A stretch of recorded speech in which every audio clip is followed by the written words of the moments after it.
Hello, everyone. Welcome to Physics 205.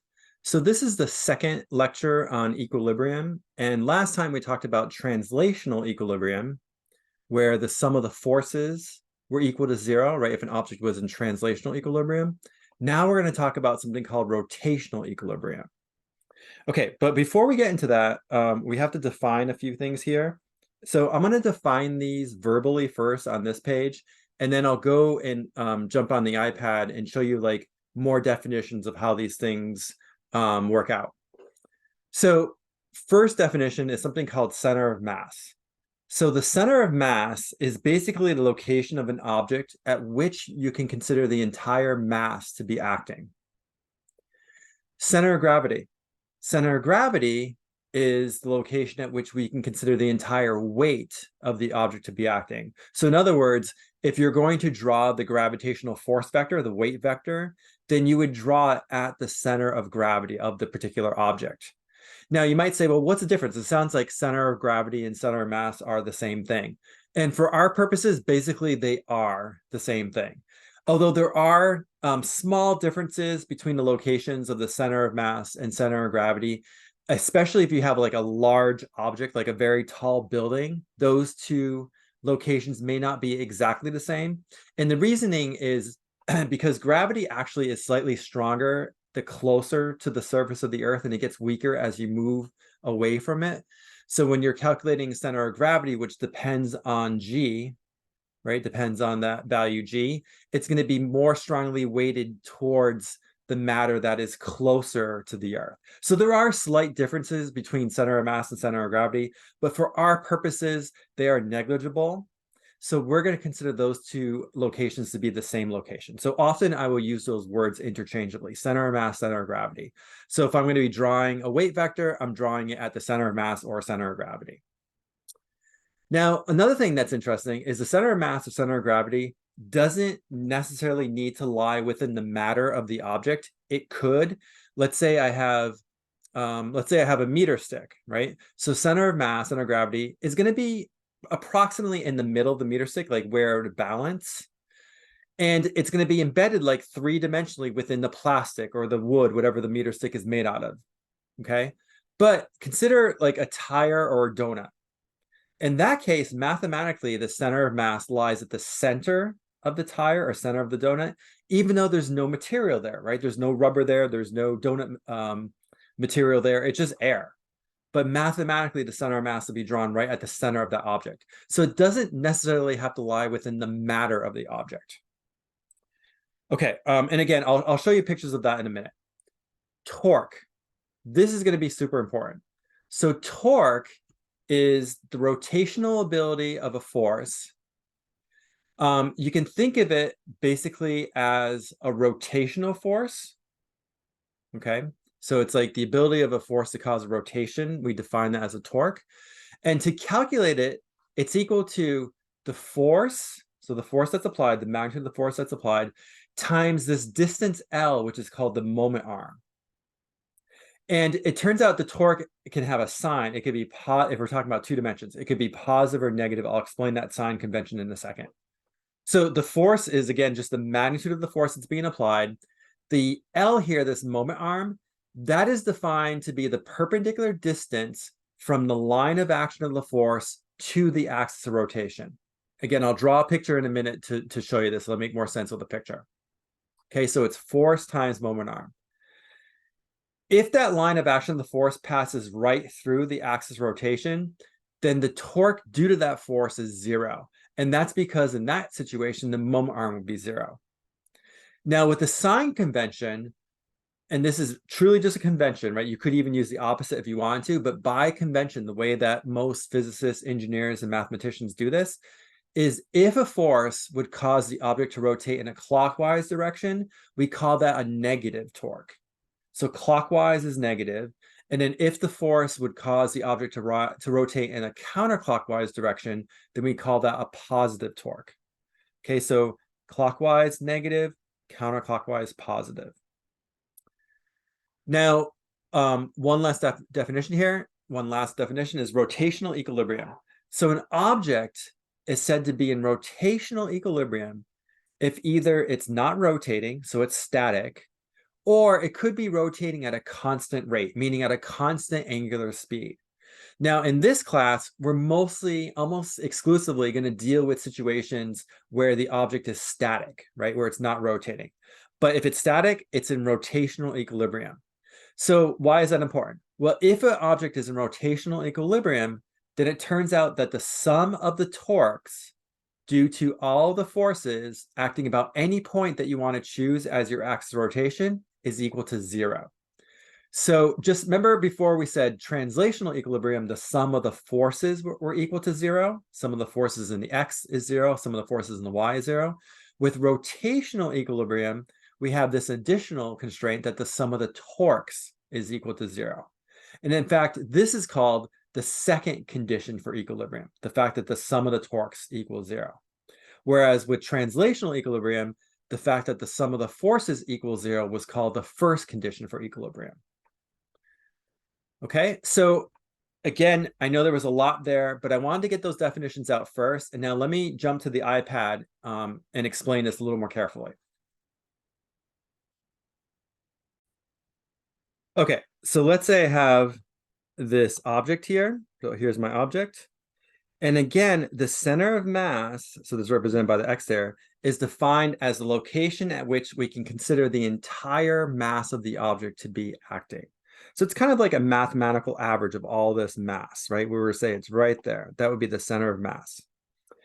And then center of gravity is similar. So again, if I have another object here, then the center of gravity, where this X is where I can consider the entire weight of the object to be acting. So if I'm drawing the gravitational force, which remember is also called the weight of the object, then I would draw that vector acting at that center of gravity, right? Which is the same as the center of mass, because we're going to consider those two locations to be identical, right? They're very close to being identical anyways, as long as we have an object near the surface of the Earth. Okay, so we'll use those words interchangeably: center of mass, center of gravity. So this would also be the center of mass.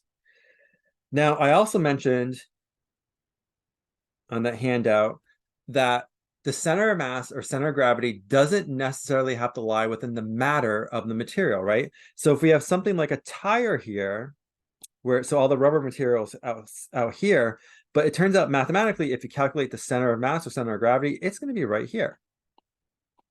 So it's right in the center by symmetry, it's right in the center, but there's no rubber material there, it's just air, okay? So it doesn't necessarily have to lie within the matter of the material. All right, torques. So we said that a torque, which we represent by the Greek letter tau, so this is a torque here. This is equal to plus or minus the force times the moment arm. So F times L, force times moment arm. Where the force is simply the magnitude of the force that's acting on the object. So if I have an object here, let's say this is my object, this is my axis of rotation, and the object is free to rotate either clockwise or counterclockwise about this axis of rotation here, right? So think of this as like an axis that's like pinned to my iPad here, and I could rotate this one way or the other. So in this case, I'm applying a force in this direction. And how would the object actually rotate if I were to apply that force? Well, in this example, it would rotate clockwise, right? It would cause this object to rotate clockwise about the axis of rotation. So to calculate the torque, I need the magnitude of that force, and then I need this special distance here called the moment arm. Remember, L is the moment arm. So the L here is the moment arm. And the moment arm is defined to be the perpendicular distance from the line of action of the force. So what that means is, see how this force acts along this green line here that I dashed in? That's called the line of action of the force.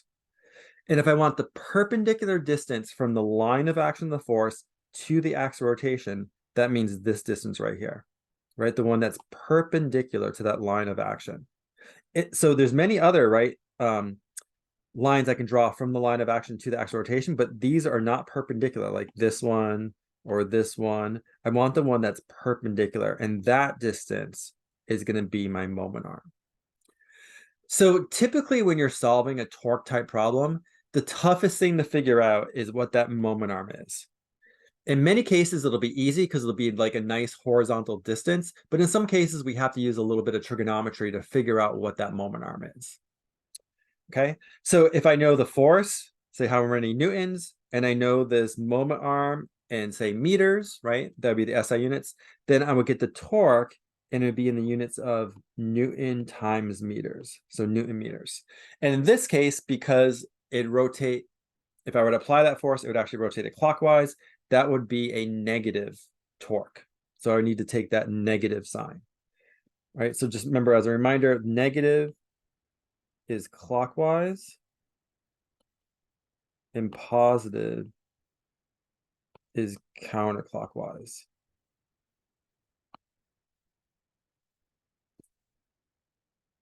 Okay. Oh, the other thing I mentioned on that handout is, let's say I have, because this will be important, this will come up quite often. Let's say I have my object. Let's say this is the axis of rotation. And let's say I have a force that's applied such that the line of action of that force goes right through the axis of rotation. So in this case, my moment arm is 0, right? Because remember, the moment arm is the distance from the line of action of the force to the axis of rotation, that perpendicular distance. But in this case, there is no distance there, right? So in this case, the moment arm is equal to 0, right? L is equal to 0. So what is the torque? I'll write it this way, due to F. Well, it's the force. There's definitely a force there, but the moment arm is 0. So times 0, of course, is going to give you 0 Newton meters. So anytime you have a force that passes, the line of action passes right through the axis of rotation, it does not contribute a torque, right? The torque would be 0, which kind of makes sense, right? Because this force right here won't tend to cause this object to rotate either clockwise or counterclockwise if the line of action goes right through the axis of rotation. So even if I had a force like this, let's say I had a force up here. Again, if this line of action goes right through, let's assume it does in this case, it's hard to draw that exactly, but let's say it goes right through the axis of rotation, then that force also does not cause a torque about that axis of rotation. Okay, that will come up quite a bit. Okay, let's do some examples now. Let's do some examples where we calculate the torque. Okay, so in this example, it says, assume the object, which is like a thin board shown below, is in rotational equilibrium. For this example, we're going to assume that the board is massless. Because if we didn't assume that the board was massless, then the board would have a center of mass, and that's where all the weight would be acting. So we'd have another force here. But just to make this first example easy, I'm going to assume that that's a very thin, lightweight board. So we'll assume it has no mass, just to keep things easier. Now, if you notice here, we have a mass hanging from this side, right? Which we can calculate the force, which is the weight, because remember, the torques really depend on forces, and the force is the weight here. We know we can figure out the moment arm is. We'll see in a second that this 4 meters actually is going to be the moment arm for this weight. We have another force acting here at 6.5 meters away from the axis of rotation, and then we have a force that the knife edge exerts up on this board. This is like a normal force that's acting right at the knife edge. Okay, so what we want to do is we want to calculate this force F and this force F prime, assuming that this board right here, this thin board, is in rotational equilibrium.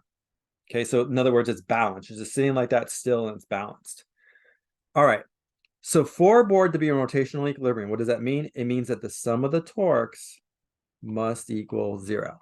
So if I calculate all the torques about any point that I choose, but I'm going to choose this point right here as my axis of rotation, right where the knife edge is, then the sum of the torques due to all those forces has to give me 0. Okay, First, let's calculate, since we're going to need it later anyways, the weight of the object. So the weight of this mass right here is going to be m times g, right? So this weight, actually, I'll just leave it as mg right now. So it's going to be m times g. All right, I have 3 forces, so I should have 3 torques. Okay, so I'm going to just write this out clearly. I have a torque due to that weight. I have a torque due to the force F, and I have a torque due to the force F prime. And that's got to sum to 0, right? I'm adding up those 3 torques, they have to sum to 0. Now, are any of these just 0 right off the bat? Well, if you think about it, if you look at F prime, right, this normal force here from the knife edge, see how this force, it goes right through, it passes right through the axis of rotation, right? Remember this red circle here, that's the axis of rotation. So the line of action of F prime passes right through the axis of rotation. That means that F prime does not have a moment arm, right? There's no moment arm. So the torque due to F prime is going to be 0. So this should be F prime here. So the torque due to F prime, this is going to be 0. Why? Because the moment arm is 0, right? There's a force there, but the moment arm is 0. Okay, what about the other two forces? Well, I have the weight here. So I want to calculate the torque due to this weight. Well, the force is going to be the weight. Remember, in general, torque is plus or minus, so is equal to plus or minus the force times the moment arm. So in this case, the force is the weight, which is mg. That's the force, right? That's the F. What is the moment arm? So this is like the F. What's the moment arm? Well, remember, the moment arm is the perpendicular distance from the line of action of that force. So that weight is acting down. So this is the line of action of that force. Well, what's the perpendicular distance from the line of action of the force to the axis of rotation? That's just this horizontal distance here, right? Because this is perpendicular. This is perpendicular. So in this case, there's no trig involved. We don't need to bother with it. All we can just read a value of. It's going to be 4 meters, right? The moment arm is 4 meters. So this is going to be a 4 here, right? This is our L. And then if that were the only force acting, so if this weight right here, remember the weight is acting down, right? If that were the only force acting, how would it rotate this board about this axis rotation? It rotated counterclockwise. So that means this torque is going to be positive, right? Remember, counterclockwise is positive, clockwise is negative. Okay, now let me figure out the torque due to F. Well, the torque due to F is going to be the force, which is F, times the moment arm. Well, the perpendicular, so first of all, this is the line of action of the force. The perpendicular distance is, again, just this horizontal distance, right? That is perpendicular. So the moment arm is going to be the 6.5. And is that force positive or negative? Well, it would, if that were the only force acting, if F were the only force acting, what would it do to this board here? It would rotate it clockwise, right? If you pull down, this whole board rotates clockwise. So that means that this torque is going to be negative. And then that's got to sum to equal 0. Okay. Now, notice here, I didn't need a G either. I didn't need to multiply that by G because F already is the force. Whereas with the weight here, I needed mass times G to give me the weight, which is the force. Okay, so now we can plug in values and we can solve this for F, right? So if I plug in values, I have, what is the mass? 10 times 9.8 times 4 minus F.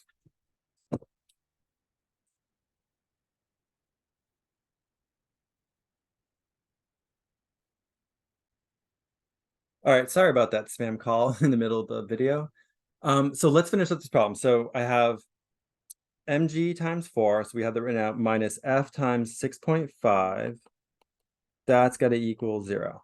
So now to solve this for F, right, I can bring, basically I'll add F times 6.5 to both sides. So I have F times 6.5 is equal to 10 times 9.8 times 4, and then want to divide both sides by 6.5. And if you work that out, you're going to find that this is around 60.3. So 60.3 newtons. So that's going to be our force F, right? So F equals 60.3.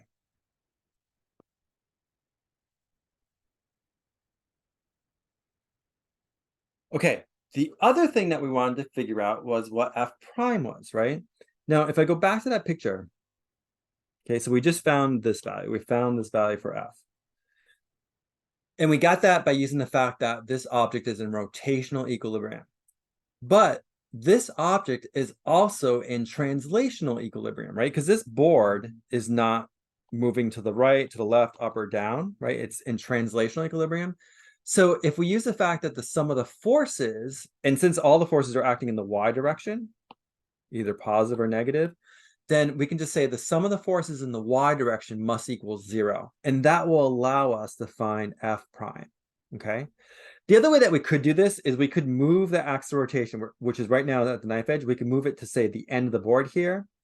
And then this, F wouldn't contribute a torque anymore, but we know that the weight would, and we could figure out F by using, or figure out F prime by using the fact that it's in rotational equilibrium again. So there's many ways you could calculate F prime, but the easiest is just using the fact that it's also in translational equilibrium, right? So the sum of the forces in the y direction must equal 0. So let's just do it that way. So I'm going to assume the object is also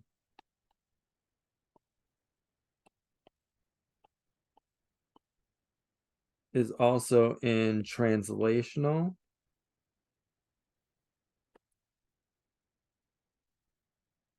equilibrium.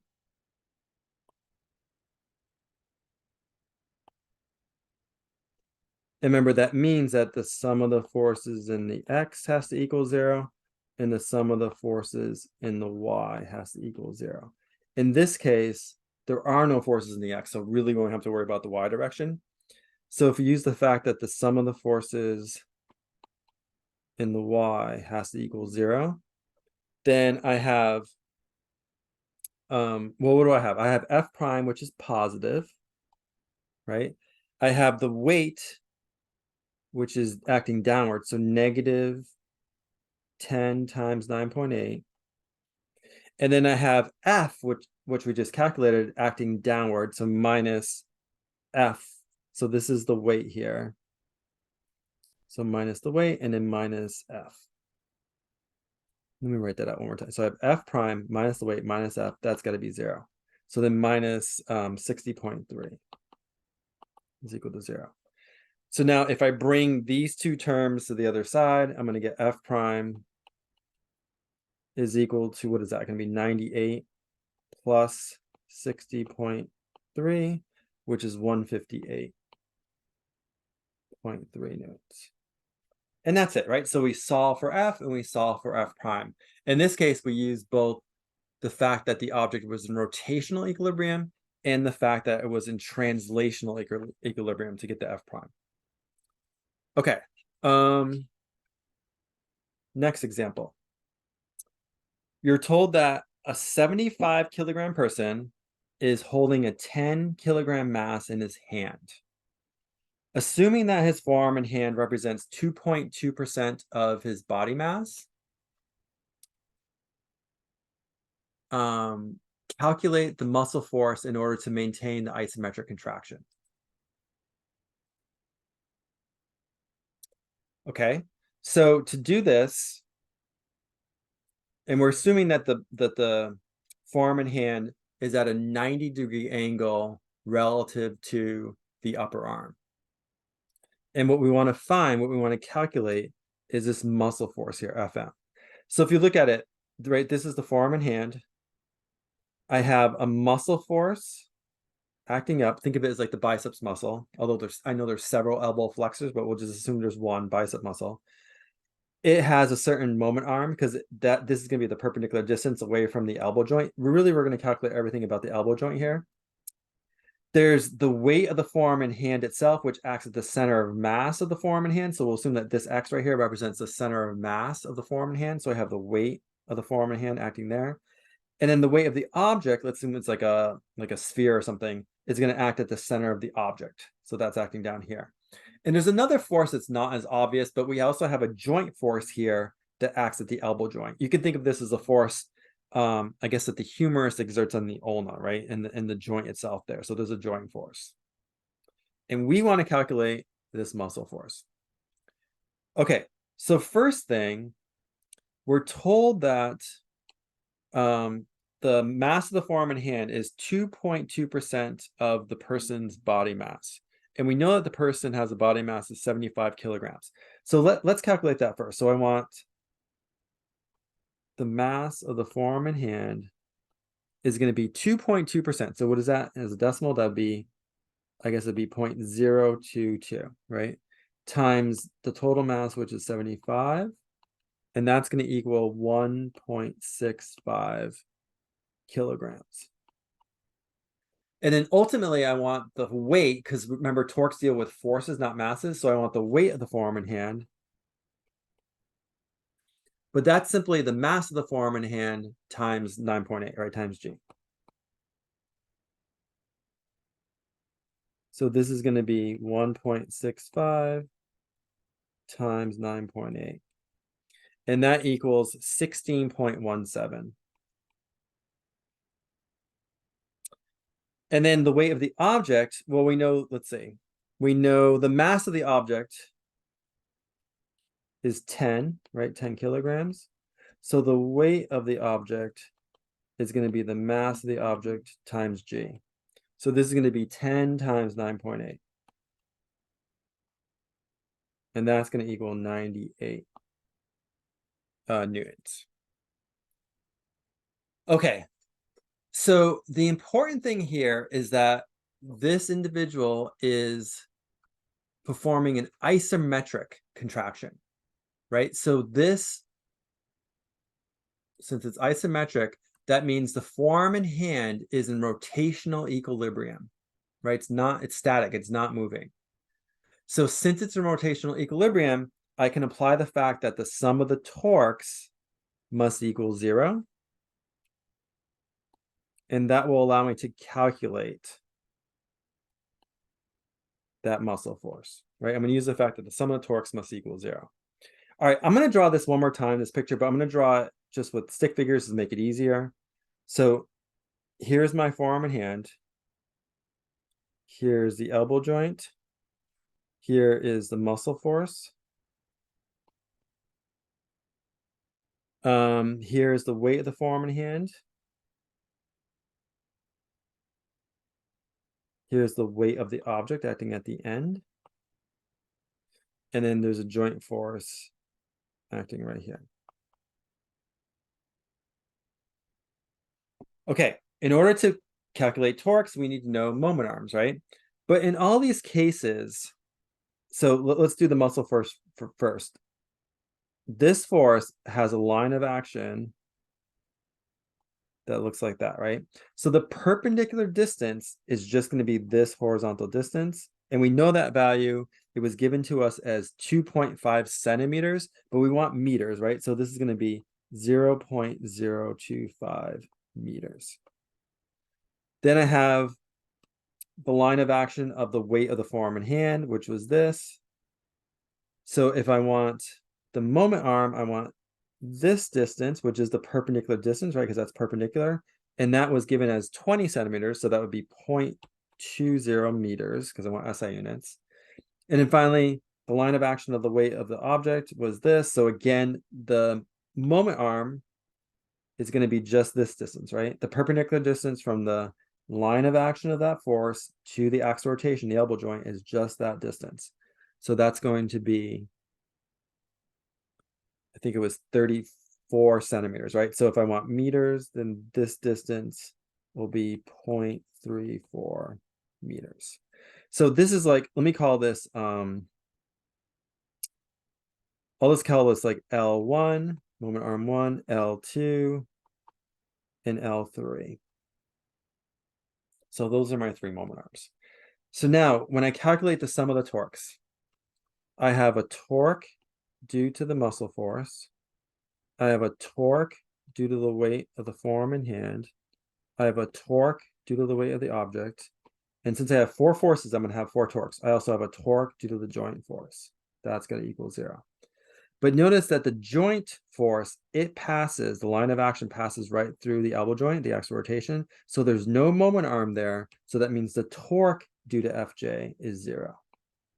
It's not saying the force is 0. There could be a joint force there, but the torque due to the joint force would be 0. Okay, let's figure out each of these. The torque due to the muscle force. Well, it's going to be the muscle force times the moment arm, which we called L1. And if you imagine that that's the only force acting, how would it rotate the forearm and hand? Well, it would rotate it counterclockwise, right? It would pull up, rotate it counterclockwise. So that means this is going to be a positive torque. Then the torque due to the weight of the forearm and hand. Well, that's going to be the weight of the forearm and hand times the moment arm, which we called L2. But that torque, if that were the only force acting, the weight of the forearm and hand, it would rotate the forearm and hand clockwise. So that torque is going to be negative. Then I have the torque due to the weight of the object. So the force is the weight of the object. The moment arm is what we're calling L3. And that torque is also negative, right? It rotate the forearm and hand clockwise. And that's got to equal 0. So actually, if you want, you can solve this right away for Fm. If I bring these two terms to the other side, I have this. So this is going to be the weight of the forearm and hand times L2 plus the weight of the object times L3 divided by, and then I divide by L1. Right, so that's going to give me the muscle force. So knowing that, let's plug in. So we know all these values now, right? The weight of the forearm and hand was what, 16.17?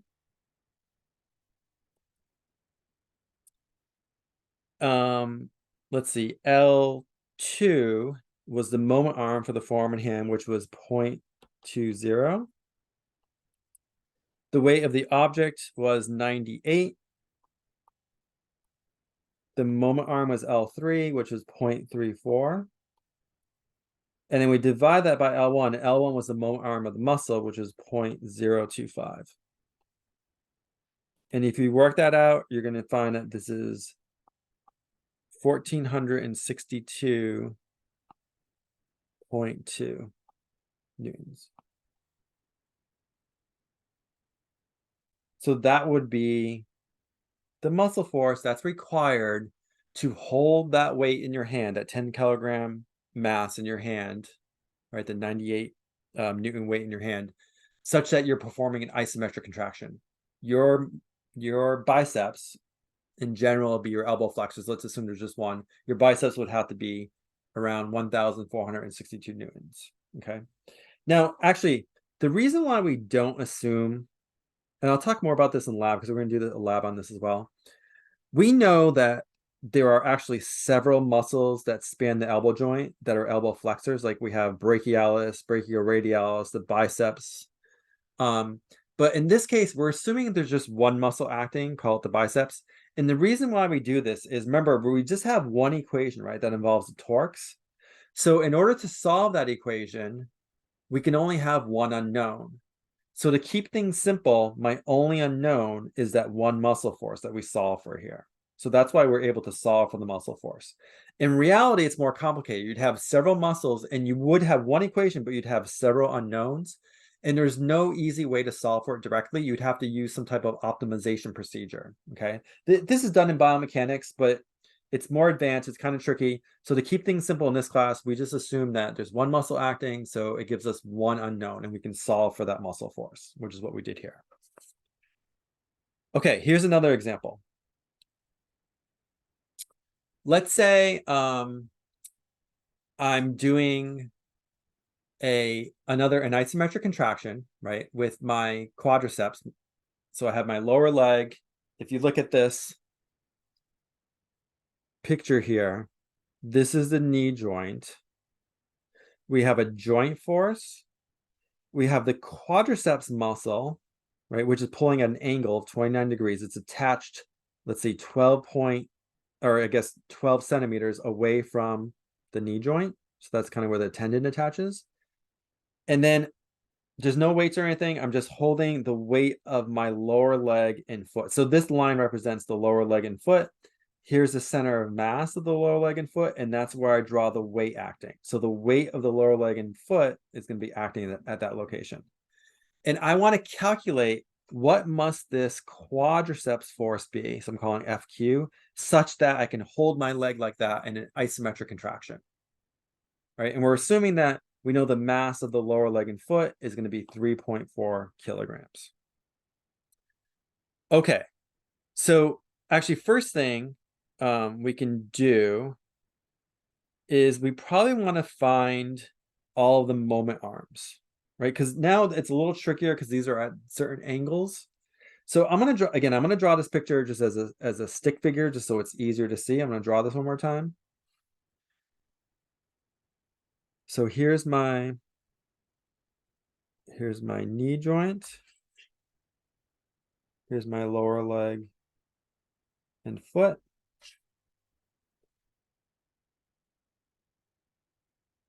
I have my weight of the lower leg and foot acting there. So this is mg, right? W equals mg. And then I have the quadriceps force acting here. So this is FQ, and this again was 29 degrees. And then of course I have a joint force acting here at the joint, FJ. Okay, we want to figure out all of the moment arms. So let me start with the weight of the lower leg and foot. So what is the line of action of that force? Well, that's going to be this line right here, right? That's the line that weight vector acts on. And we want the perpendicular distance from the line of action of that force to the axis of rotation, which we're considering the knee joint to be our axis of rotation. So in this case, this distance, which is perpendicular, that's going to be our moment arm for the weight of the lower leg, right? We can call that L1 or something. So this is L1. So we need to find L1.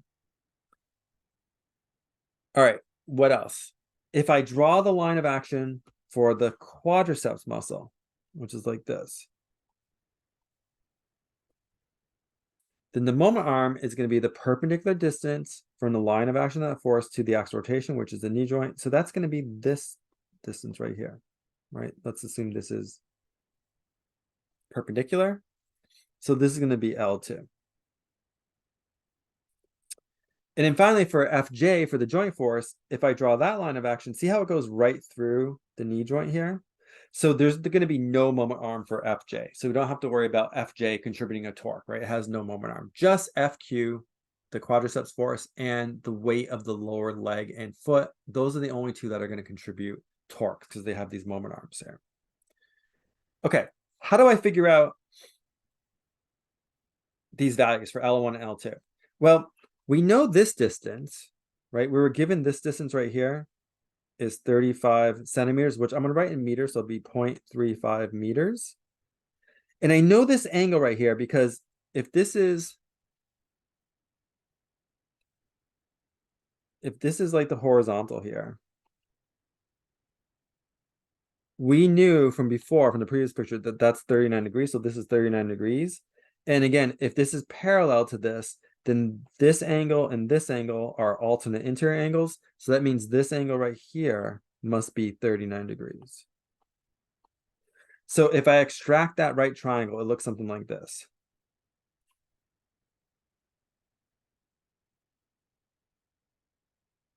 So this is 39 degrees, right? That's our right triangle. We know the hypotenuse is 0.35 meters, and we're looking for what we're calling L1. Okay, so relative to the angle, what do I know? Well, L1 is the adjacent side, 0.35 is the hypotenuse. What trig function relates adjacent to hypotenuse? That's cosine. So I know that cosine of 39 degrees must equal adjacent L1 over 0.35. right, over hypotenuse. And then to solve for L1, if I multiply both sides by 0.35, I'm going to find L1 is equal to 0.35 times cosine of 39 degrees. And that turns out to be 0.272 meters. Okay, let me do the same thing for the quadriceps muscle. So now I need to extract this triangle right here. Right, I know that this, so I'll draw it as close as I can to the actual picture. So something like this, that's the right angle. This angle right here was about 29 degrees. This is my right angle. I'm looking for this side, L2, and I know this distance, which was, where's the picture? 12 centimeters, right? So from here to here, where it attaches, that was 0.12 meters, right? 12 centimeters is 0.12 meters. So now, again, if I look at this, relative to this angle, what do I know? I know the opposite side. I know the hypotenuse. So what trig function is going to help me? That's going to be sine, right? So opposite over hypotenuse. So I know that sine of 29 degrees is equal to L2 over 0.12 meters. And then to solve that for L2, I need to multiply both sides by 0.12. So if I do that, I'm going to get L2 is 0.12 times sine of 29 degrees. And that turns out to be 0.058 meters. All right, great. I have all my moment arms now. That's great. So now let's apply the fact that the sum of the torques, since it's in rotational equilibrium, right? It's an isometric contraction. We know that the sum of the torques must equal 0. And I'm going to calculate all my torques about that knee joint there. So what do I have? I have a torque due to the quadriceps force. I have a torque due to the weight of the lower leg and foot. And I have a torque due to the joint force. And that's going to equal 0. And we already said that the joint force, right, this one right here, it has no moment arm. It's going right through the knee joint. There's no moment arm there. So there's going to be no torque. Right? It's not going to contribute a torque, the torque due to the joint force. This should be like Fj. So no torque due to Fj. Okay, what about torque due to Fq? Well, the torque is going to be the force times the moment arm, which we called what, L2. And if you think about it, right, if the quadriceps muscle FQ is the only force acting, how would it rotate this lower leg and foot? It'd rotate it counterclockwise. So that's going to be positive. So it's plus. Then I have the torque due to the weight of the lower leg and foot. So the weight, the force is the weight, which is mg. So this will be, I'll just write it as mg now. And then the moment arm is what I called L1. And if that were the only force acting, the weight of the lower leg and foot, it would rotate the lower leg and foot clockwise. So that's going to be negative, right? And that's going to equal 0. So now I can solve this for FQ, right? In fact, here, let's just do it algebraically first. I'll add MGL1 to both sides.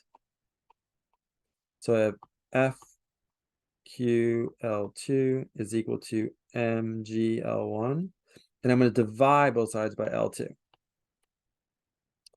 So FQ is going to be MGL1 divided by L2. So if I work this out, this is going to be what, 3.4 times 9.8 times L1, which was 0.272, divided by L2, which is 0.058. And if you work that out, you're going to find that quadriceps force, in order to do this isometric contraction, is around 156.3 newtons. Okay, so we use the fact that the lower leg and foot were in rotational equilibrium, and we applied the fact that the sum of the torques equals 0. The harder part about this problem was we had to figure out all these moment arms, right? Which weren't just nice horizontal distances. We had to use a little bit of trig to figure out all those moment arms. But ultimately, this force right here, in order to hold the lower leg and foot and in that position, right, in isometric contraction, that force has to be 156.3 newtons. All right, let me do one more example. Okay, so in this case,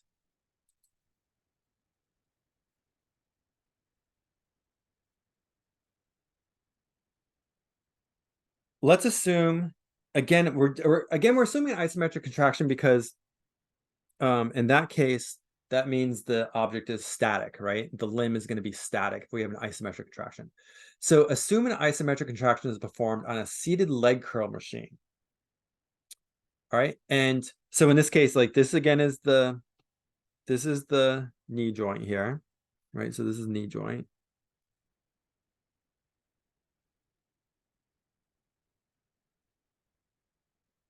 This is the lower leg and the foot. This is like the pad for the hamstrings machine, and we're like pushing down on the pad, but that means the pad is exerting a force back up on the lower leg and foot of this force F here. Okay, so it's exerting this force F, and we're given that value, it's 120 newtons. And we're assuming that that force is perpendicular to the lower leg and foot. So this F is perpendicular to that, and we know its value, 120 newtons. Okay, you can think of it as like you're holding the leg in that position, and that's the force that the machine is exerting back on you on the pad itself, though. Okay, what else? Well, we have the weight of the lower leg and foot again, so that's acting here at the center of mass. So that we'll call W for L for leg. I have a joint force acting at the knee joint, and then I have the hamstrings muscle here. That's where the tendon attaches, right? This location, which should be 0.1. This is 0.1 meters, right? 1 meter wouldn't make sense. 0.1 meters away from the knee joint. And the angle that it makes, so the angle that the tendon, the muscle makes with the lower leg is 30 degrees.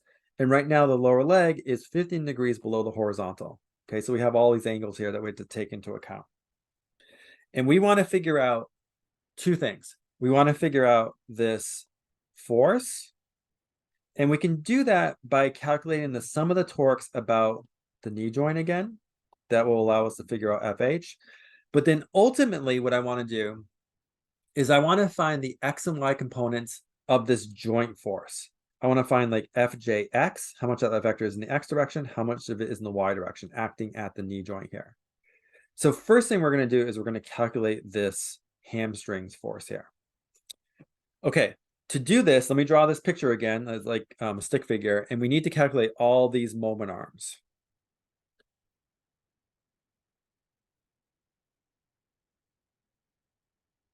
All right, so here is the lower leg and foot. F is acting up like that. This is perpendicular already. We know this angle here is 15 degrees. We have the weight, right, which acts straight down towards the center of the earth. That's WL.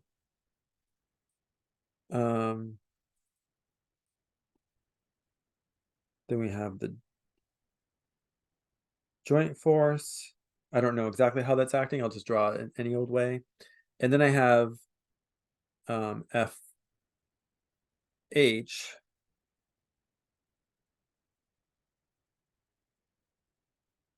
which is acting like that. And we know this angle right here is 30 degrees. Okay, so moment arms. Let's start with the weight of the leg first. This is the line of action of that force. So the moment arm is going to be the perpendicular distance from the line of action of that force to the axis rotation. That's going to be this distance right here, the one that's perpendicular. So I want to call that L1.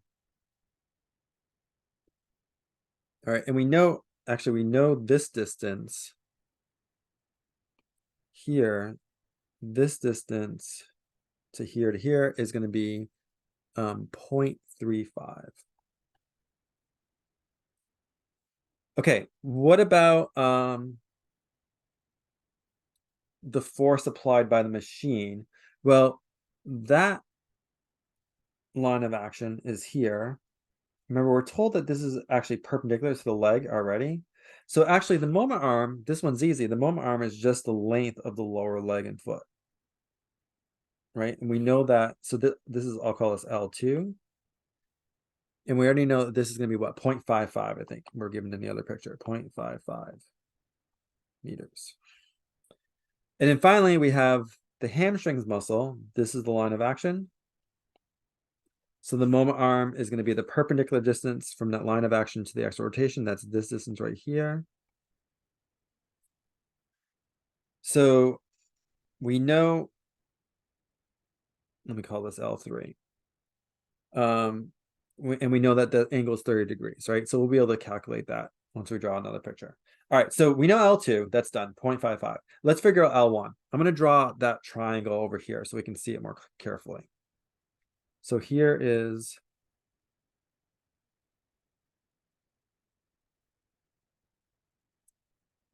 the triangle to figure out L1. This angle is 15 degrees. This is L1, and I know this distance is 0.35, right, meters. So what trig function relates those variables together? Well, I know the adjacent side, L1, right, relative to the angle, and I know the hypotenuse. So that's going to be cosine. So I know cosine of 15 is equal to adjacent over hypotenuse. So therefore, L1 is going to be 0.35 times cosine of 15 degrees. And if you work that out, it turns out to be 0.338 meters. So 0.338 meters. So that's L1. Now, again, we know L2 already is 0.55. Let's do L3. So L3, it looks something like this, right? I'm going to try and draw it in the same orientation.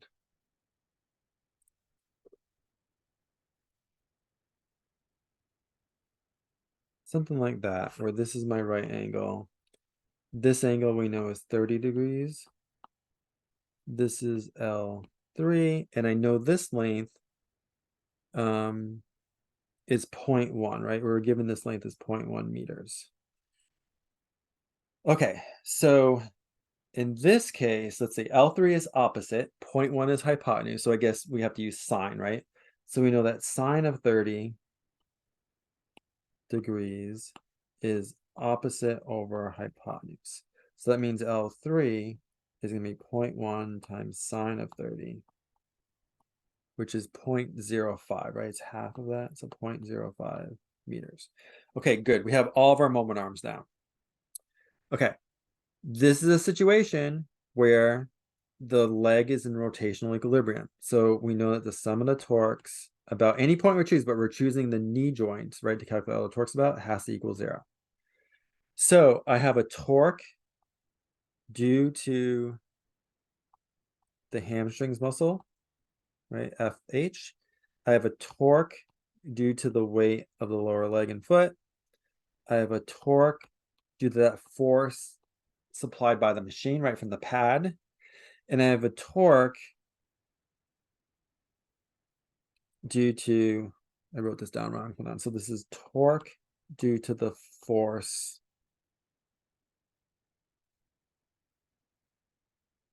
of the pad, and then I have a torque due to the joint force, right? And that's equal to 0. And again, because the joint force, it goes right through the axis of rotation, there's no moment arm, this torque is not going to be there, right? It'll be 0. So FJ does not contribute a torque about the knee joint. Just the other three forces do. The FH, the weight of the leg, and that force F applied by the pad from the machine. Okay, so what does a torque do to FH? Let's figure this out. So it's going to be the force, which is FH. That's what we're trying to find ultimately, times the moment arm, which is L3. And if you notice that if that were the only force acting, it would cause everything to rotate clockwise. So this is going to be negative. Then I have the torque due to the weight of the leg. So it's going to be the force weight of the leg times the moment arm, which was, what do we call it? L1, I think. Yeah, L1.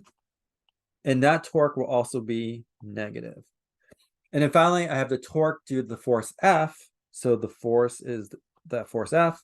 The moment arm is the L2. And that one would cause the leg and foot to rotate clockwise. So that's going to be, sorry, counterclockwise, right?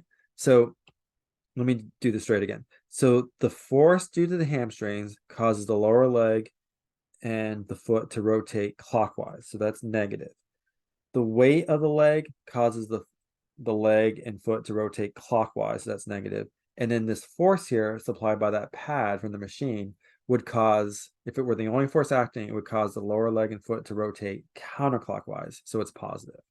Okay, so we have our signs right. Just make sure I want to review that. And that's got to equal 0. So now we can solve this for FH. If you rearrange these terms, right? If I bring, so basically I'm going to bring this term to the right-hand side, then divide by L3. So I'm going to have FH is equal to minus WL1 plus FL2 divided by L3. And if I plug this in, I have minus the weight of the leg was 34.3. Oh, I guess we were given the mass of the leg. Okay, but we can easily figure it out, right? If the mass of the leg is 3.5 kilograms, then the weight of the leg is going to be the mass of the leg times G. So if we do 3.5 times 9.8, that will give you the 34.3 newtons. Okay, so that's 34.3. L1 we figured out was 0.338.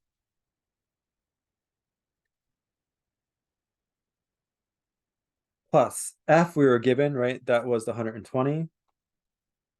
The force that the machine exerted on the lower leg from that pad. And then L2 was 0.55, that moment arm, divided by L3, which that moment arm was 0.05. And if you work that out, you're going to find that this hamstrings force, muscle force, is around 1088.1 newtons. Okay. So again, it was a little bit of work because we had to figure out all these moment arms, but it was nothing more than applying the fact that the sum of the torques has to equal 0 because it was an isometric contraction. So if we add up all those torques equals 0, we can solve for that unknown force. So that would be the hamstrings force. Okay, what about the second part of the question? The second part of the question, remember, was what are the X and Y components of that joint force? So what are the X and Y components of that joint force? So we know all the forces now. We're going to have to resolve them into X and Y directions, and then we can answer this question. So here, I'll do this on another page. I'm going to draw this out again.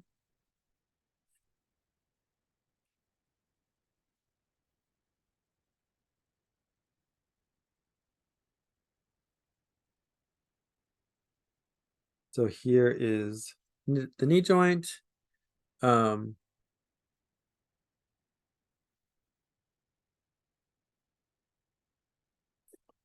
I have the hamstrings muscle force, which we just calculated.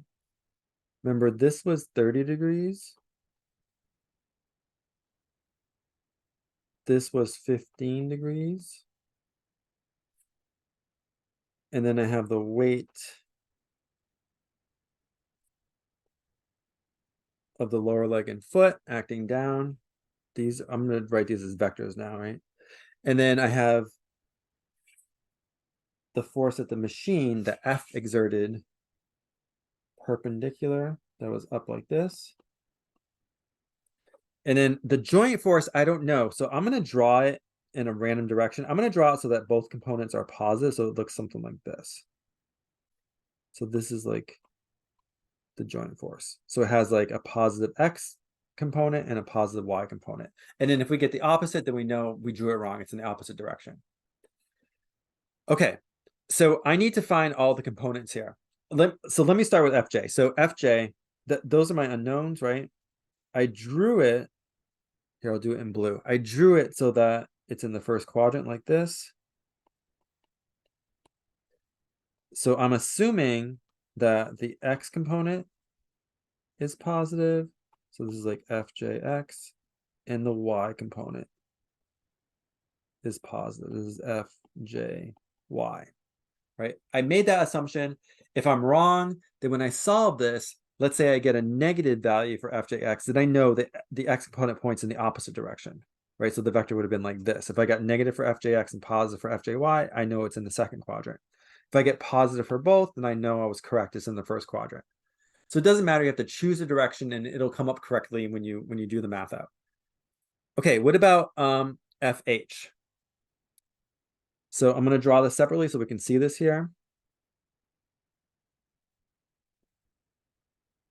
So this vector is like in the third quadrant.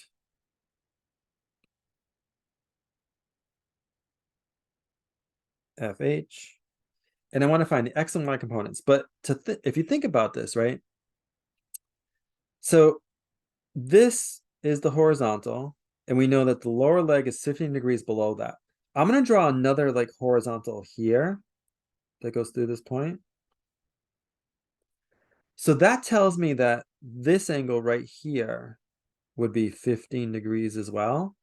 But I know that the hamstring's muscle force makes an angle of 30 degrees with the lower leg, right? We already know that's 30 degrees. So if this is 15 degrees, what must this angle be? Like how much below is that force from the horizontal? It must also be 15, right? Because 15 plus 15 equals 30.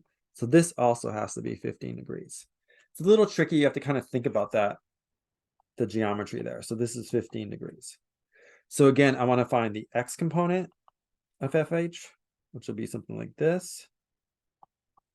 So FHX, and then the Y component, which is FHY. Okay, the weight of the leg, that's easy because it's going straight down. So in this case, this is the weight of the leg, right? It's really, these are really vectors now. So we want to find the weight of the leg X. Well, that's 0. None of that vector is in the X direction. And then the weight of the leg Y is going to be negative the entire weight of the leg. It'll be negative the weight of the leg, right? Which actually we already know. Let me just fill this in here. It's negative, what was it, 34.3 newtons, right? Remember, we knew the mass, we had to multiply by 9.8, so we got the weight of the leg is 34.3. So in this case, I want the components, but the Y component is negative 34.3. And then finally, for the force F. Okay, this again, we have to think about a little bit here. If this is 15 degrees, if I draw another horizontal line here, that means this is 15 degrees. Remember, this was perpendicular, right?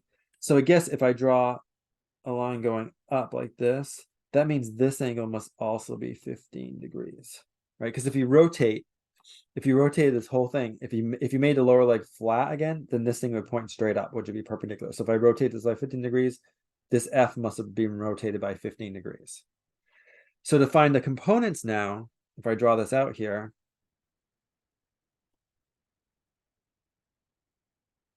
F is in the first quadrant, like this. But this now is 15 degrees. And I want to find the X component. So I want Fx, and then the Y component, Fy. The only problem with this one is you may not want to use that 15 degrees because it's not the reference angle. You might want to use this angle, but we could do that easily. Just subtract from 90, right? 90 minus 15, what is that, 75? So this is 75 degrees, right, if you want to use the reference angle.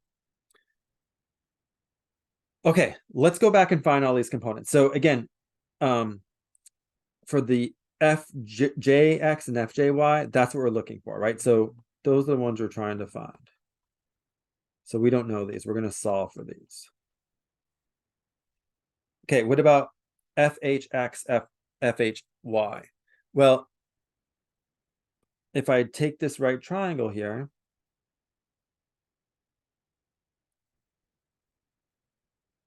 this is 15 degrees, right? This is fhy, this is fhx, and I know the hypotenuse is just the hamstrings muscle force, which we calculated to be 1088. So this is 1088.1, right? We just found that earlier. So if I want to find the x component, it's going to involve the cosine, right? Because it's adjacent to the angle. So basically, it's going to be 1088.1 times cosine of 15 degrees. But we have to be careful because it's pointing to the left. We know that this is going to be negative, right? We have to attach the correct sign. So if you work this out, this is negative 1051.0 newtons. Okay, fhy. Well, that is going to involve the sine, right? It's going to be the hamstrings force is 1088.1 times sine of 15. And then it's also negative, right? Because it's pointing down. So this will be negative 281.6 newtons. The weight of the leg, we already know, right? The x component is 0. The y component is negative 34.3. And this f here, if I extract out this triangle, this is my right triangle, and this is 75 degrees. This is fx, this is fy, this is my f, right? Which we know was what, 120, I think? Yeah, f is 120 newtons. So again, because I chose to use the reference angle, the x component, since it's adjacent, is going to involve cosine, right? So this is going to be 120 times cosine of 75 degrees. And that turns out to be 31.1 newtons. And then the y is going to be 120 times sine of 75, which, by the way, is the same as 120 times cosine of 15. If you really want to use the 15, you would have, if you're doing the y component, then it's adjacent to the 15, you have to use cosine of 15. But we're using the opposite of the 75, so we're using sine of 75. But they're equivalent. Sine of 75 equals cosine of 15. So it doesn't matter what you do.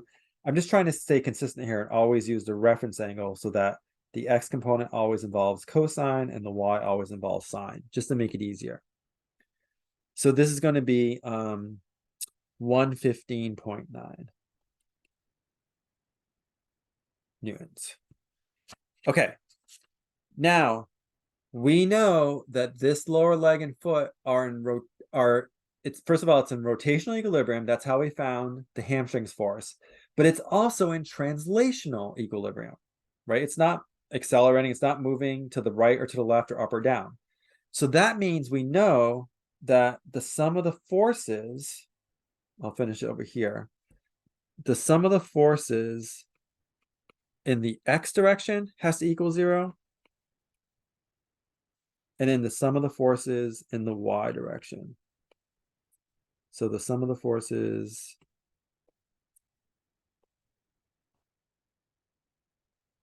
in the y direction has to equal 0. So what are the sum of the forces in the x direction? Well, I had the x component of the joint force, that's what we're looking for, right? Plus the x component of the hamstrings muscle force, plus the x component of the weight of the leg, plus the x component of that force exerted by the machine, right, from the pad. That's got to equal 0. And then same thing for the y direction, except these are all y's now, right? So I have the joint force, the y component, plus the hamstrings muscle force, the y component, plus the weight of the leg, y component, plus that applied force in the machine, y component, that's got to equal 0. So now if I plug these in, I don't know the joint force in the x, but I do know the hamstrings force in the x was minus 1051.0. The weight of the leg in the x was minus 31. Oh no, that was 0, right? There's no, so this is 0. The fx, so that force that the machine exerted, the pad in the x direction, was negative 31.1.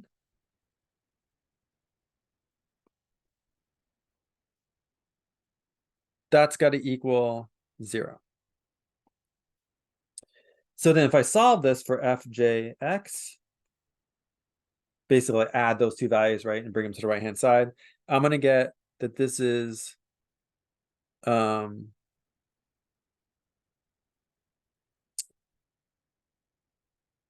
wait, hold on a second. Did I goof here? Oh yeah, I made one small error. If you go back to this fx here, the x component was positive, right? 31.1. So this is plus 31.1.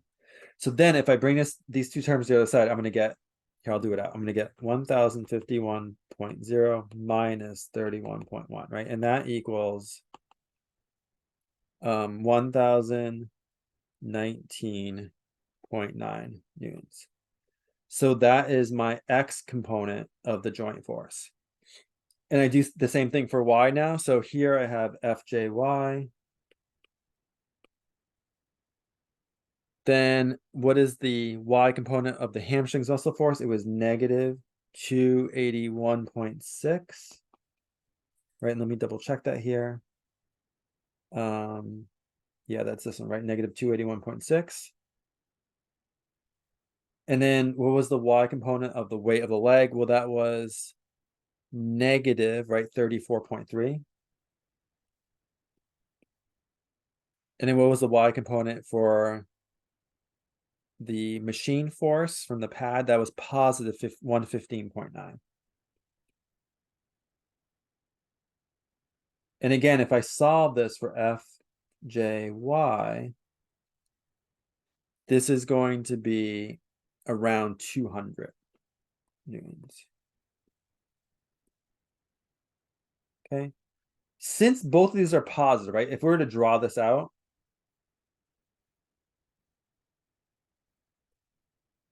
we're saying that fjx has an x component positive, right? So it's to the right of 1019.9.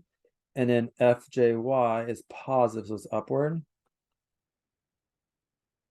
of 200. Then that means this force here, this joint force, must be like in the first quadrant. So it's something like this. So that's my fj. And that's kind of what we predicted, right? Remember when we drew this out, we predicted that the joint force was acting up like this. So it's like in the first quadrant. So it has an x component that's positive and a y component that's positive. And since we got positive, then we know that we drew this correctly. Okay.